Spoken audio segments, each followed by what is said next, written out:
Hello दोस्तों, Rana classes में आपका स्वागत है। तो आज की लेटेस्ट कॉम्पिटिटिव एग्जाम और जॉब अपडेट बताऊंगा, तो इस वीडियो को शुरू से अंत तक देखना ना भूले। तो आप देख रहे हैं आज की बड़ी खबरों में, ग्रामीण कार्य विभाग में 9570 पदों पर होगी नियमित भर्ती। तो ये आप देख रहे हैं, ग्रामीण कार्य विभाग में बम्पर बहाली होगी। विभागीय स्तर पर ग्रामीण सड़कों की मरम्मत के लिए जूनियर इंजीनियर सहित अन्य पदों पर बहाली का खाका तैयार किया गया है। कुल 9570 पदों पर बहाली होनी है। राज्य कैबिनेट से लेने मंजूरी मिलने के बाद बहाली की अधिसूचना संबंधित आयोग को भेजी जाएगी। नियमित बहाली पर सरकार को सालाना 300 करोड़ से अधिक का खर्च आएगा। विभागीय अफसरों के अनुसार विभाग के अधीन 1070 सेक्शन है। हर सेक्शन में एक जूनियर इंजीनियर, एक है जो कि सर्वेयर जो ITI उत्तीर्ण होंगे, और एक वर्ग सरकार लोअर डिवीजन क्लर्क व एक कार्यालय अनुसेवक की होगी। इस हिसाब से 5350 कर्मियों की जरूरत होगी। इन पदों पर मात्र जो कि 1070 पद ही इसको देखते हुए 4280 पद सृजित करने का निर्णय लिया है। मतलब सृजित का मतलब होता है कि आपको स्वीकृत पद, जितनी भी आपकी बहालियां जो निकलती हैं स्वीकृत पद पर, और सृजित का मतलब ये नया बनाना, मतलब पहले से 1070 थी और 4280 जुटेगी और इसकी नई बहाली है जो कि आपको होगी। और क्या प्रभाग कितने कर्मी चाहिए और कितने सृजित है सब लिखा हुआ है। तो सेक्शन में जो कि 5350 है जो कि, और आपको 1070 ही 4280 से, सब डिवीजन में जो कि 4806 चाहिए, मतलब 4272। इसमें अंचल में जो कि आपको 56 पद सृजित होंगे। मुख्य अभियंता का 104, गुणवत्ता का 858, कुल है जो कि 9570 पद सृजित, मतलब इतने लोगों की, नए लोगों की जो कि बहाली होने की संभावना। और ये कैबिनेट, अभी इसमें समय लगेगा, लेकिन एक बहालियों के जो कि आसार बिहार में बढ़ेंगे। उसके बाद देखते हैं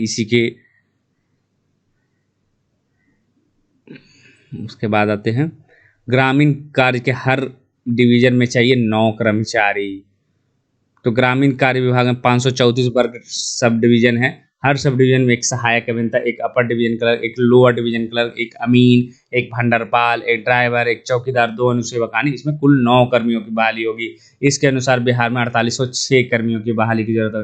विभाग में भी मात्र 534 पद, इसको देखते हुए 4272 पद का सृजित करने का निर्णय लिया। मतलब पद कौन कौन हो गए? Lower division clerk, upper division clerk, अमीन हो गए आपको। और ये सब जो पुरानी बहाली है उससे नहीं लिए, ये नए होंगे। ये क्या होंगे? एकदम नए फ्रेश। इनको बहाली करनी ही पड़े, आज करे कल करे, लेकिन करना ही पड़ेगा। विभाग के अंचल कार्यालयों में कुल 391 कर्मचारी की जरूरत है। अभी 335 पद, इसी को देखते हुए विभाग ने 56 नए पद सृजित करने का निर्णय लिया।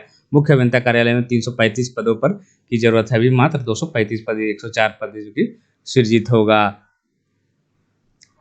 गुणवत्ता का शाखा बढ़ने के लिए जो कि ये सब किया जा रहा, भंडारपाल का होगा, अनुसेवक का होगा, ये सब को बहाली है जो कि कनिया, मतलब अभियंता, मतलब जूनियर इंजीनियर, सहायक अभियंता, असिस्टेंट इंजीनियर की बहाली है जो कि बिहार में हो सकती है भविष्य में। और ये सीटें है जो कि आज निकल जो कि बहाली निकलेगी, और ये BTSC से, BSSC से ये बहालियाँ हैं जो कि आपको, और BPSC से असिस्टेंट इंजीनियर की बहाली निकल सकती है।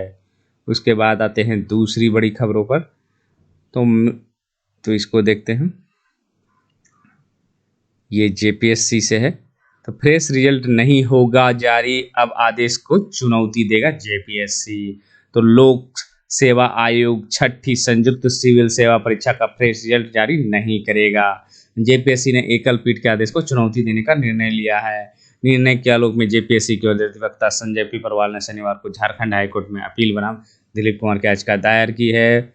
याचिका में की प्रति है जो कि महाधिवक्ता कार्यालय व संबंधित पक्षकार को भी दी गई। JPSC ने छठी सिविल सेवा परीक्षा के फाइनल रिजल्ट और अनुशंसा सही ठहराते हुए एकल पीठ के फैसले को चुनौती दी है। मेरिट लिस्ट तैयार करने में कोई गड़बड़ी नहीं की। याचिका में JPSC ने कहा कि छठी JPSC सेवा मेरिट लिस्ट तैयार करने में कोई गड़बड़ी नहीं। पेपर 1 हिंदी अंग्रेजी क्वालिफाइंग पेपर के अंक को कुल प्राप्त अंक में जोड़ा जाना पूरी तरह सही है।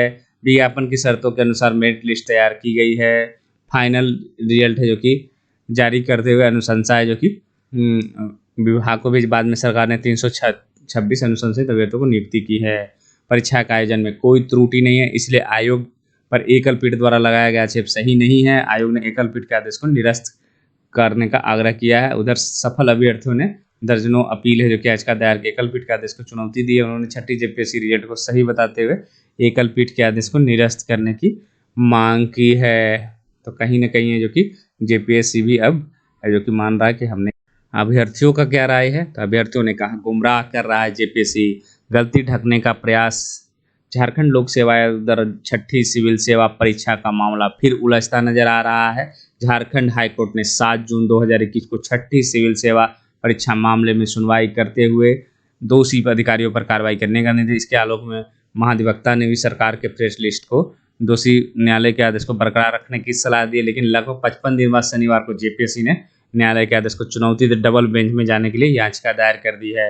आयोग द्वारा छुट्टी के दिन न्यायालय में चुनौती देना संदेह के घेरे में है। अभ्यर्थियों का मानना है कि जेपीएससी के अधिकारी स्वयं को बचाने के लिए न्यायालय पहुंचे, क्योंकि इस तरह के मामले में 3 एजेंट सहित 3 सचिव, परीक्षा नियंत्रक व सदस्य पूरी तरह जिम्मेदार। स्वयं पर कार्रवाई आयोग ने यह कदम उठा। ज्ञात हो कि छठी सिविल सेवा परीक्षा 326 पदों पर नियुक्ति की गई है। वर्ष 2016 में जब यह परीक्षा आरंभ, तब से यह विवादों में रहा। 2 बार पैटर्न बदला गया, 3 बार संशोधित, पर हर परीक्षा में रहा विवाद। अभ्यर्थियों में कुमार का कहना है कि आयोग इस बार यहाँ भी युवाओं को गुमराह करने की कोशिश कर रहा है। जब तक जेपीएससी द्वारा जितनी भी सिविल सेवा परीक्षा ली गई है, सभी किसी न किसी तरह से विवाद, मतलब ये मामला है जो कि अब उलझता नजर आ रहा है। उसके बाद आते हैं दूसरी बड़ी खबरों पर। अब अगले साल ही हाई स्कूल +2 को मिल पाएंगे शिक्षक। तो राज्य के सरकारी माध्यमिक व उच्च माध्यमिक विद्यालयों में इस साल शिक्षकों का कोटा बना रहेगा, क्योंकि पटना हाई कोर्ट के आदेश के अनुपालन शिक्षा विभाग ने शुक्रवार को जो नियोजन कार्यक्रम जारी किया है, उसके मुताबिक जनवरी 2022 के बाद ही शिक्षक अभ्यर्थी को नियुक्ति पत्र बांटे जाने की स्थिति बन पाएगी। इस वजह अधिक कोरोना संक्रमण कर्मी को देखते हुए सरकार अभी 50% उपस्थिति के साथ चल रहे +2 को 100% क्षमता के साथ तथा स्कूल खोलती है तो विद्यार्थियों को सभी घंटी पढ़ाई जा सकेगी। इसकी उम्मीद कम ही है। गौरतलब है कि राज्य के हाई स्कूल +2 30,020 शिक्षक पदों के नियोजन को लेकर 1 जुलाई 2019 को शिक्षा विभाग की नियुक्ति की अधिसूचना जारी की। 2 साल के दौरान आधा दर्जन बार विभिन्न कारणों से इनमें कुछ एक बार तकनीकी तथा विभागीय, ज्यादातर बार न्यायिक आदेशों की वजह से नियुक्ति पत्र बांटे जाने की तिथियां रद्द होती रही।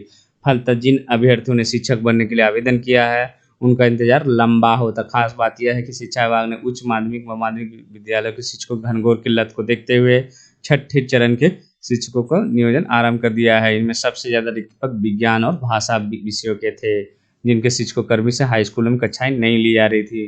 फिलहाल 2 जुलाई को शिक्षा विभाग ने नियोजन का कार्यक्रम जारी किया था। उसके मुताबिक 13 अगस्त तक अंतिम रूप चयनितों की मेधा सूची NIC वेब, इसके 1 माह के भीतर शिक्षक स्कूल मिल जाने का साथ है। नियोजन का नया कार्यक्रम जाने से 2 विषयों के अभ्यर्थियों को सामाजिक विज्ञान में 5 अंक का फायदा होगा और 30 जून 2019 तक रिक्ति का गणना डेडलाइन होने से पदों के बढ़ने का आसार। ये नए शेड्यूल का सकारात्मक पक्ष है।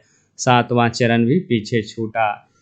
तो 7वें चरण में शिक्षा विभाग ने 37,655 शिक्षकों के पद को नियुक्त करने का मन बनाया था। ये पद वर्ग कमेटी राज्य मंत्रिमंडलीय से भी स्वीकृत है। महत्वपूर्ण यह है कि शिक्षा विभाग ने उत्क्रमिक उच्च माध्यमिक विद्यालयों के लिए शिक्षाओं की भर्ती करने का निर्णय लिया था, लेकिन अब छठे चरण की देरी से 7वां चरण भी पूरी तरह जो कि प्रभावित होगा। और कहीं ना कहीं 7वां चरण है जो कि छठे चरण पूर्ण होने के बाद ही हो सकता। मतलब ये जो है अब आपको इस साल संभावना खत्म हो रही है। अब जो है आपको अगले साल ही 7वें चरण की बारी है जो कि हो सकती है। तो इन्हीं अपडेटों के साथ धन्यवाद।